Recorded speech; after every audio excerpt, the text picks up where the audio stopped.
Hey everyone, this is Prince Watercress, and welcome back to Let's Play Goof Troop. In the last episode, we took on the first stage, and we managed to beat the little whack-a-mole boss at the end. Then we took care of the first two enemies in this second stage, which ended up just being two fat pirates, and now that we've taken care of them, we can continue on with stage 2. And to the north, there isn't really much. This guy will just tell you that Keelhaul, Pete, and his minions destroyed this guy's farm. Doesn't really say much else. Now it's time to do a block puzzle. Want to kick that second one to the right. Kick this one straight up. Kick that one to the right, to the far right, straight up. Kick the one at the far left to the right and then up. And then for this one, just follow the crates. Be careful, because as long as the buttons in front of the statues aren't covered,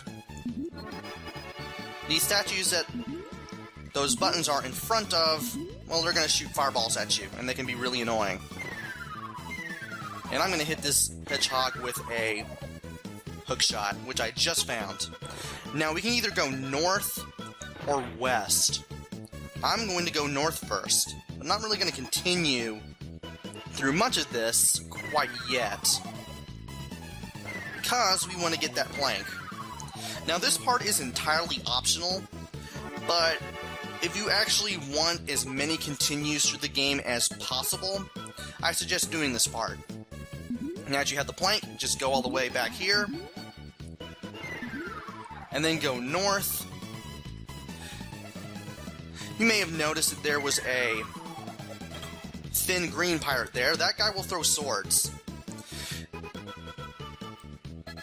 Alright, put the hook there, put the plank there. Kick all these into the water.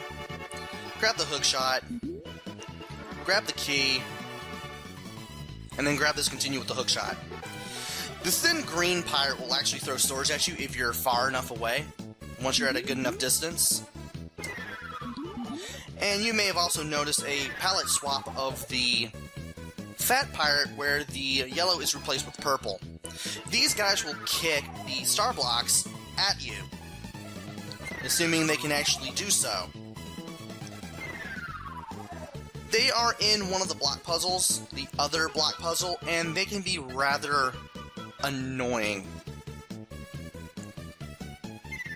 Now we have a little mini snake maze. Let's go ahead and hit these guys with the hook shot, and then hit this guy from a distance, so that way we can clear the path and go here.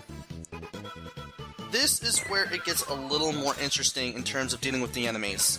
These guys will also kick these blocks too. These blocks are bombs. And if you're not careful, they can be kicked into you, and they also act as, well, bombs. They go from green to yellow to red, and they also flash faster as they change colors. When they're red, they're just about to explode, and as long as you're not right in front of them, you are in the clear. You should be safe. And now we're in front of the key door. Let's get rid of these two guys. And make way for the hook and the second key.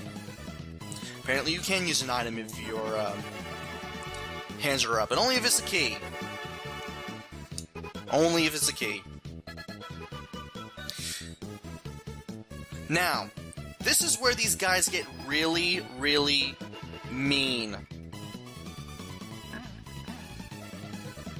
As long as these two are kicked downwards, you should be safe, I believe.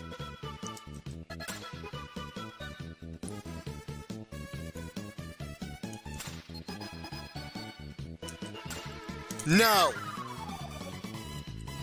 If they had kicked that into me, it would have crumbled, and when I would have had to go back into here, this area at least, to respawn all the blocks. Thankfully, I did that in one shot. Now I may take dumb damage here, or probably from that. Oh boy.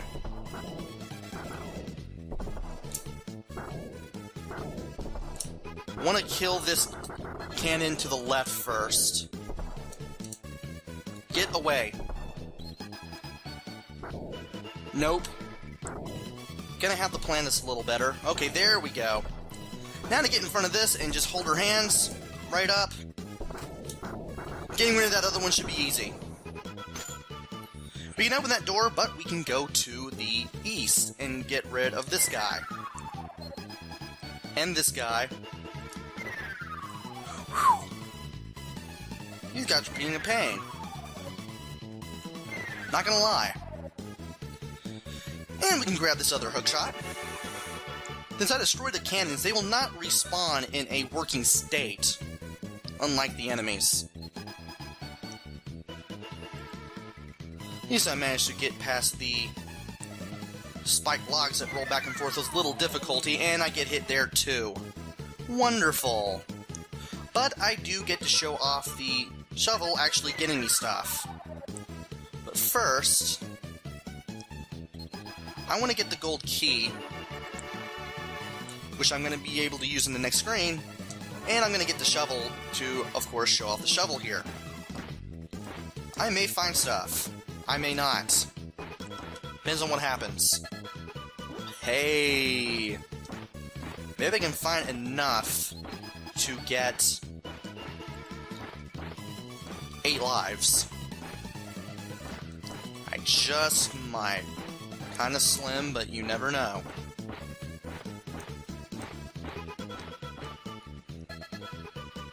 Alright. Okay, that's not too bad. Check these. Well, first I want to get this hookshot again, because there's no use for the shovel. And I want to go ahead and... Nope, there's nothing under these barrels. Okay. First off, kick this up. Then shoot the hook there. Be careful, because you can fall into these bottomless pits. All too easy to do so. And I'm gonna have to go back to get the other hookshot. Nope. No. Okay, you've forced me to play my hand. There we go. Alright. Grab this other hookshot. That other rope should still be there. Yes, it is.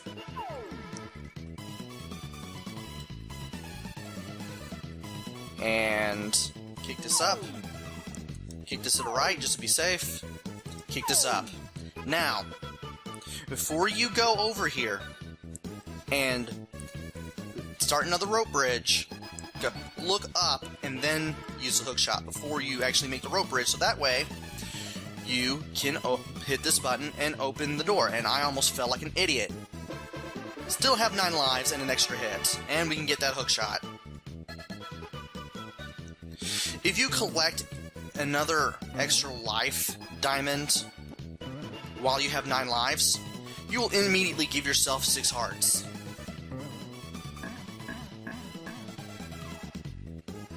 Like so. You can't go past 9 lives.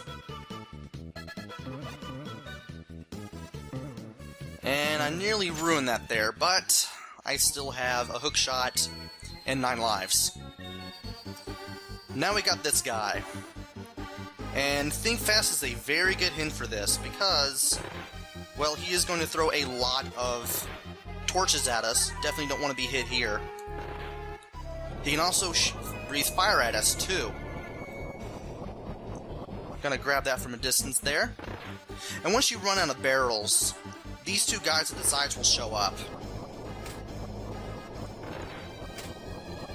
Now, a word of the wise about being at the sides of him: definitely don't want to tempt fate, because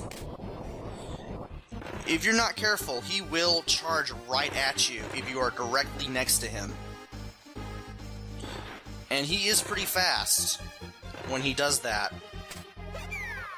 And I just took dumb damage there. Oh well. And the amount of torches he throws is rather random. It can be rather annoying. I would like to change direction, please.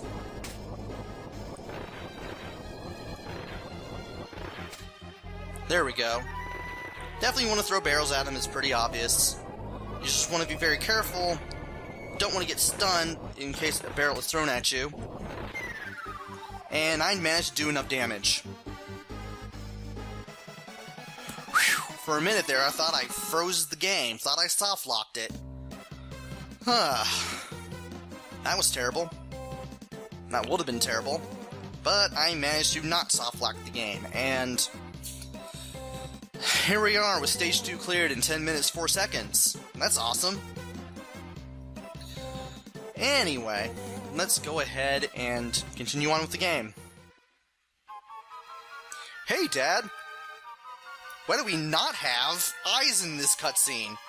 Gosh, son, I don't know. I think Capcom has something to do with it.